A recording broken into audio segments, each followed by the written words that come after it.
Olá, meu nome é Leni Quirilos, eu sou fonoaudióloga. Nós vamos falar a respeito da comunicação. A comunicação é uma ferramenta bastante importante nos dias de hoje, tanto do ponto de vista pessoal como do ponto de vista profissional. Na verdade, a nossa comunicação nos revela para as pessoas e passa uma ideia muito forte de como nós somos e como nós estamos nos sentindo em cada momento, em cada situação. É importante a gente entender que ao nos comunicar, nós emitimos sinais para as pessoas. Esses sinais, eles podem ser positivos. E aí é muito interessante que a gente identifique, porque um sinal positivo, ele vai funcionar como a nossa marca pessoal, como o nosso estilo próprio. Mas a gente pode, eventualmente, também emitir sinais negativos. E aí é interessante que a gente os conheça para poder interferir e melhorar, já que esses sinais negativos vão produzir ruídos de comunicação, vão passar imagens inadequadas a nosso respeito.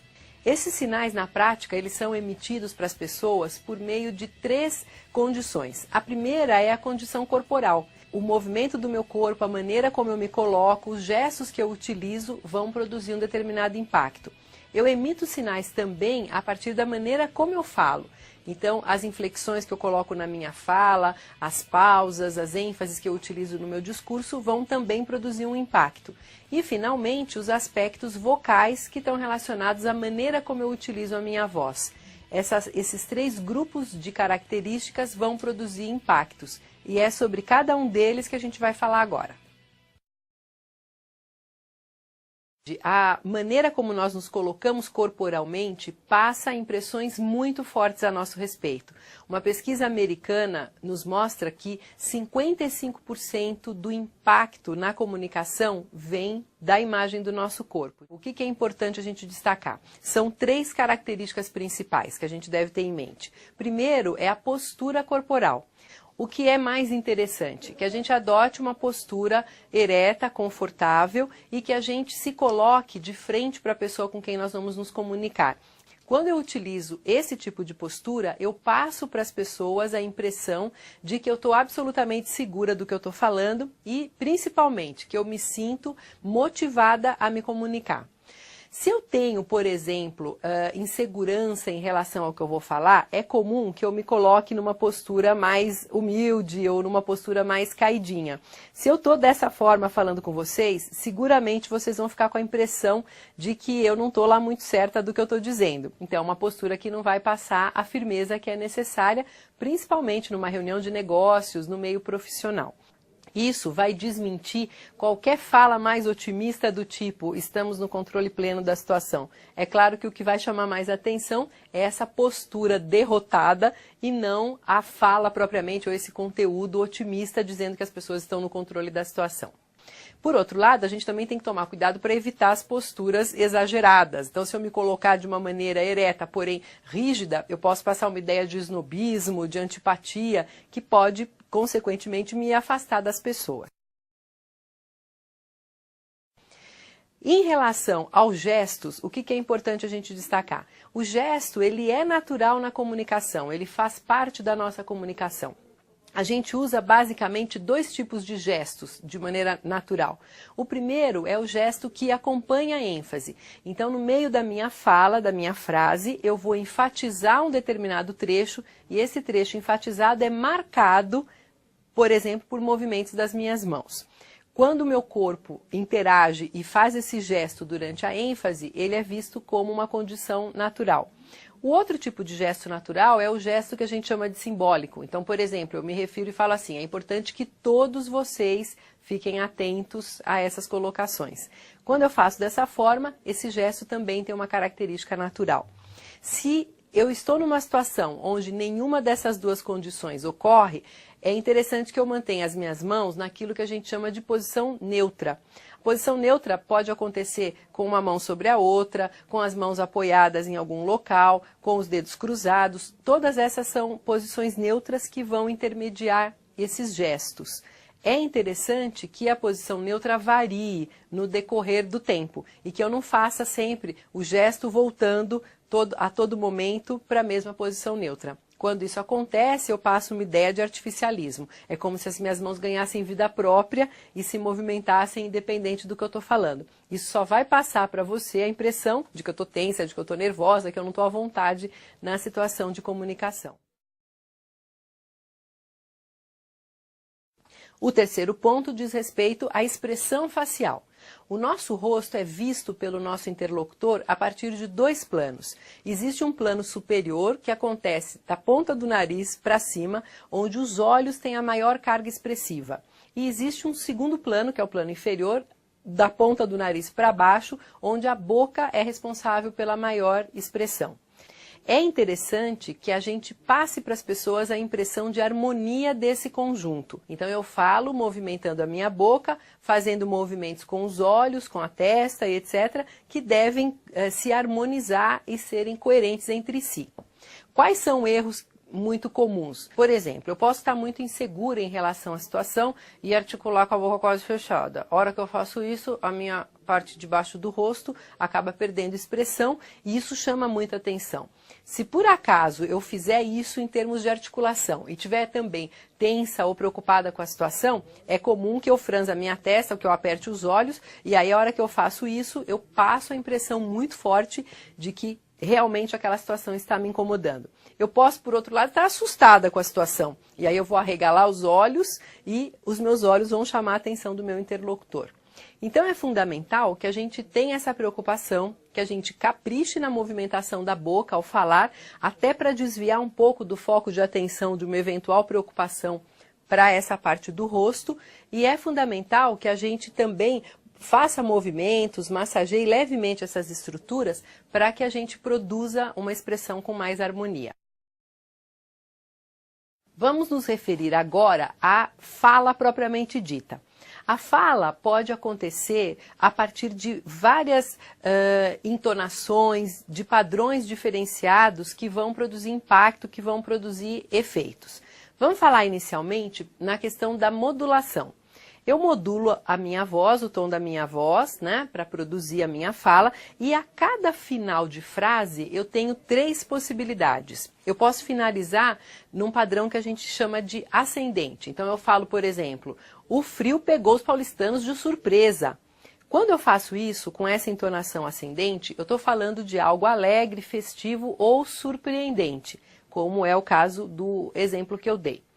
Se eu estou falando, por outro lado, de algo mais sério, de conteúdo mais triste, ou se está envolvendo um lamento ou coisa parecida, é comum que eu faça a finalização descendente. Então eu posso dizer, por exemplo, o acidente matou 3 pessoas. E aí é natural que eu faça esse padrão descendente. E a gente costuma usar um padrão mais linear, sem muita variação, quando nos referimos a coisas mais objetivas, sem muito conteúdo atrelado ao emocional ou sem muita subjetividade. Então, por exemplo, quando falamos o dólar vale hoje R$ 1,62. É um padrão mais objetivo que deve acontecer dessa forma. Então, como essas entonações produzem impactos diferentes, elas devem oscilar de acordo com o conteúdo. Portanto, eu vou ter variações na minha fala, na minha maneira de falar, que vai fazer com que o meu interlocutor se mantenha interessado naquilo que eu estou dizendo. Algumas pessoas tendem a viciar num determinado padrão. E aí essa forma engessada, previsível, ela passa a chamar mais a atenção do que o conteúdo que a pessoa está utilizando eventualmente na sua comunicação. O importante é que haja essa variação. Por exemplo, se eu falar mantendo sempre o mesmo padrão, o frio pegou os paulistanos de surpresa, as pessoas estão pegando os agasalhos nos armários, a previsão indica tempo ruim. Eu vou me tornar muito chatinha de falar dessa forma, porque isso é previsível, e tudo que é previsível deixa de produzir interesse em quem está nos vendo. Em termos de pausa, a pausa na nossa fala ela é muito importante. A pausa ela tem uma conotação didática. Então eu faço pausas para garantir que as pessoas que estão me ouvindo estão entendendo aquilo que eu estou dizendo. Portanto, quanto mais eu julgo o meu interlocutor necessitado de explicações, mais pausas eu vou utilizar.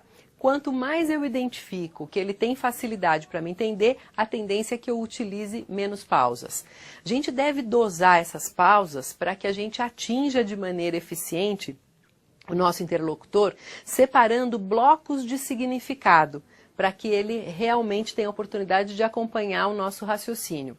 Não é interessante truncar uma informação sem que ela tenha sozinha um significado. Portanto, assim, não é comum a gente utilizar as pessoas voltaram para casa. A hora que eu uso essa pausa inadequada aí, o segmento as pessoas não tem significado nenhum. Portanto, quem me ouve vai perceber que tem alguma coisa de artificial na minha maneira de falar, na minha forma de me colocar. Se eu uso pausas excessivamente, eu posso passar para o meu interlocutor a impressão que eu acho que ele precisa de muito auxílio para me entender e ele pode se sentir desconfortável.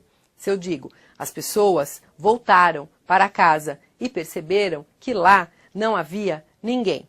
É muito chato ouvir uma pessoa falando desse jeito, pausando tanto. Por outro lado, se eu falo sem pausa nenhuma, eu passo a impressão que eu não estou nem aí com a compreensão do outro. Então, a pausa é um elemento importante e deve ser utilizado para marcar a importância dentro do discurso. Toda vez que eu faço uma pausa, é como se eu colocasse um holofote na informação que vem a seguir. Portanto, é um recurso que deve ser utilizado, mas nos locais corretos. Outro recurso importante é o recurso da ênfase. Quando eu enfatizo alguma palavra, eu dou valor a essa palavra e eu me coloco pessoalmente mostrando para o meu interlocutor que eu estou considerando aquele trecho importante.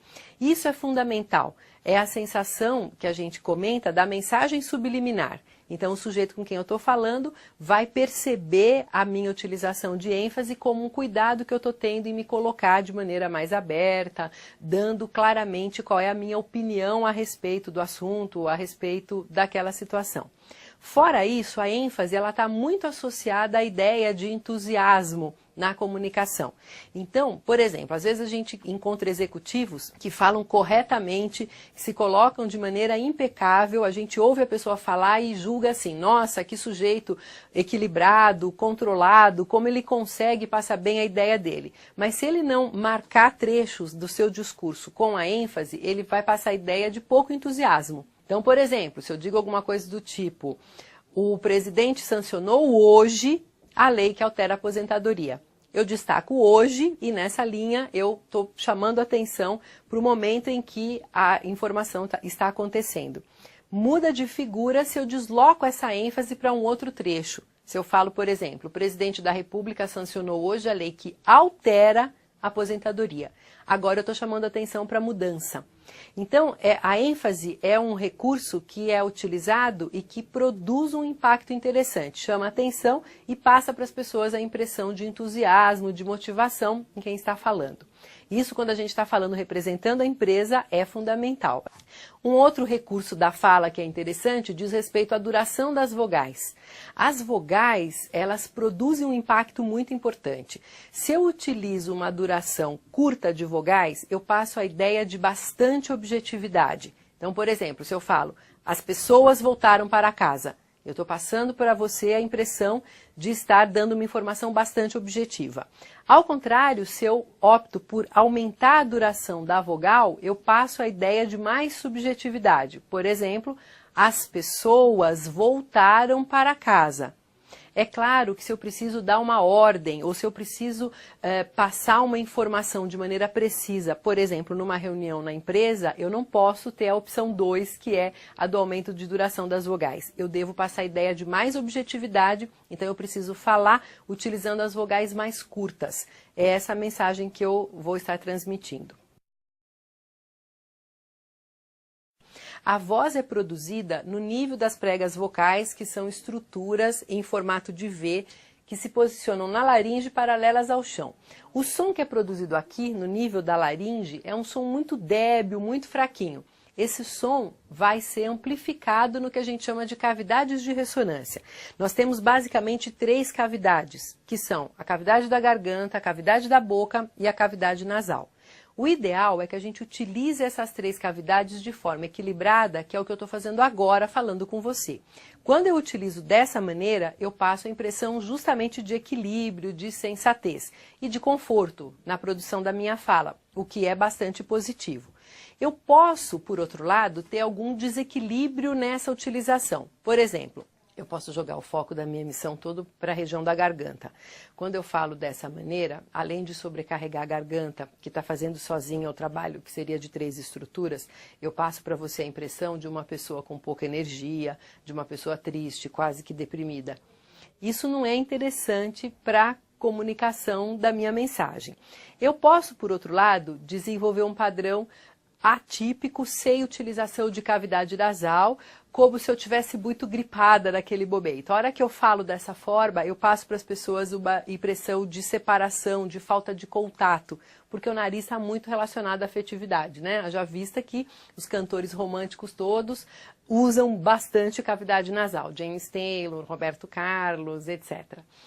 Outra condição que pode acontecer é o uso exagerado da cavidade nasal, é eu falar com a ressonância mais nasal. A hora que eu faço isso, eu passo a impressão de uma pessoa mais fútil ou de uma pessoa menos preparada profissionalmente, e aí é um ajuste que também é negativo. A voz, ela se reveste de uma importância muito grande na preocupação da gente ou no cuidado que nós devemos ter, porque a voz, ela é absolutamente subjetiva. A voz é uma das projeções mais fortes da nossa personalidade e dessa maneira a gente incorpora características vocais na nossa comunicação, praticamente sem nos dar conta de como isso está acontecendo, de maneira absolutamente intuitiva, subjetiva, só que as impressões também chegam para as pessoas dessa forma. Então é mais comum que as pessoas acreditem na maneira como nós estamos falando e utilizando a nossa voz. Alguns cuidados são importantes. Vamos começar falando sobre a qualidade vocal. O tipo de qualidade vocal, ele pode ser neutro, que é como eu estou falando agora com vocês, e essa qualidade neutra, ela vai passar para a pessoa a impressão de conforto ao falar, de tranquilidade, de controle da situação. Eu posso, por exemplo, desenvolver uma voz com característica rouca, e aí eu passo para você a impressão de que eu estou fazendo força para falar, eu dou a ideia do desconforto. Quando eu utilizo a voz dessa maneira, eu gero incômodo. E a pessoa que está me ouvindo tende a ficar com menos boa vontade para me ouvir e faz uma ideia a meu respeito de alguém cansada, que já está no limite das forças, que não está aguentando mais dar conta da situação. Nessa linha, é fundamental que a gente utilize a nossa voz de maneira eficiente e sem a presença de esforço. Se você tem alguma dificuldade nesse sentido, procure ajuda, porque realmente é uma característica que produz um impacto muito forte. Outra característica vocal importante é o tom de voz que a gente utiliza. A gente pode ter uma voz um pouco mais grave, ou melhor, uma voz um pouco mais grave, ou uma voz um pouco mais aguda. Quando a gente tem esses extremos, essas variações, o que acaba acontecendo? Uma voz de conteúdo grave passa a ideia de mais firmeza e de mais seriedade na comunicação. Eu passo ideia dessa maneira para você, de que eu sou uma pessoa mais madura, mais profissional e que eu sei exatamente o que eu estou dizendo. Quando eu entro num ajuste mais agudo de emissão, eu passo para você a impressão de uma coisa mais solta, mais alegrinha, mais imatura, mais insegura. E isso seguramente vai gerar uma impressão negativa. É claro que nós temos um tom que é mais natural para a gente, mas é fundamental que a gente identifique o que esse tom está passando para as pessoas, porque é possível adequar esse padrão para uma situação ou para outra. Outra condição importante é o uso da intensidade da minha voz, do volume que eu vou utilizar. Então, se eu vou me apresentar numa reunião, é fundamental que eu tenha uma intensidade média que atinja as pessoas e que eu possa utilizar com conforto, como eu estou fazendo agora. Se eu falar muito baixo numa reunião, eu passo para as pessoas a impressão de que eu não estou lá muito segura do que eu estou dizendo e que aquilo que eu tenho para dizer não vai ser nada de muito interessante. Então, as pessoas tendem a me ouvir com menos boa vontade. Por outro lado, se eu falar alto demais com você, eu vou passar a impressão que eu estou invadindo o seu espaço e a tendência é que você também me rejeite. Então, a busca de equilíbrio nessa condição é fundamental. Um último aspecto é o aspecto da articulação. A articulação é a movimentação que nós fazemos na boca para a produção dos sons. O que é interessante? Que eu utilize um ajuste equilibrado de articulação preciso, onde os movimentos acontecem com a amplitude necessária e com a precisão desejada. Quando eu falo dessa maneira, eu demonstro para você que eu estou absolutamente segura do que eu estou dizendo. Muda completamente de figura se eu faço um ajuste de articulação literalmente meia boca, onde eu quase não movimento. Quando eu falo dessa forma, eu passo para você a impressão que eu não estou lá muito certa do que eu estou dizendo. E essa é uma característica que a gente chama de articulação imprecisa, e ela está sempre presente quando eu tenho dúvida em relação ao que eu vou falar. Se a professora pergunta para o Joãozinho na sala de aula quem descobriu o Brasil, e o Joãozinho tem certeza da resposta, seguramente ele vai falar Pedro Álvares Cabral. Se o Joãozinho não tem certeza, ele vai dar um chute, seguramente ele vai falar Pedro Álvares Cabral, quase sem movimentar a boca e terminando de maneira ascendente, demonstrando a dúvida que ele tem naquele momento. É claro que na primeira situação, o Joãozinho vai passar muito mais firmeza para a professora, e é isso que a gente deve buscar. Outro erro comum em termos da articulação é o ajuste que a gente classifica como articulação travada. Nessa condição, nós fechamos com tensão a mandíbula por causa de tensão dessa musculatura e quando isso acontece, o impacto que se produz é de agressividade contida. É como se a pessoa estivesse prestes a querer me esganar. Então ela fala dessa maneira, ela passa essa impressão. Ela vai produzir como reação atitude de defesa ou de ataque do seu interlocutor. E uma outra forma é o ajuste exagerado de articulação, quando a pessoa faz o que a gente chama de sobrearticulação e exagera nessa movimentação. Quando a pessoa fala dessa maneira, ela passa a impressão de snobismo. Essas são as características principais e é interessante que você se observe nesse sentido para, consequentemente, produzir o melhor impacto.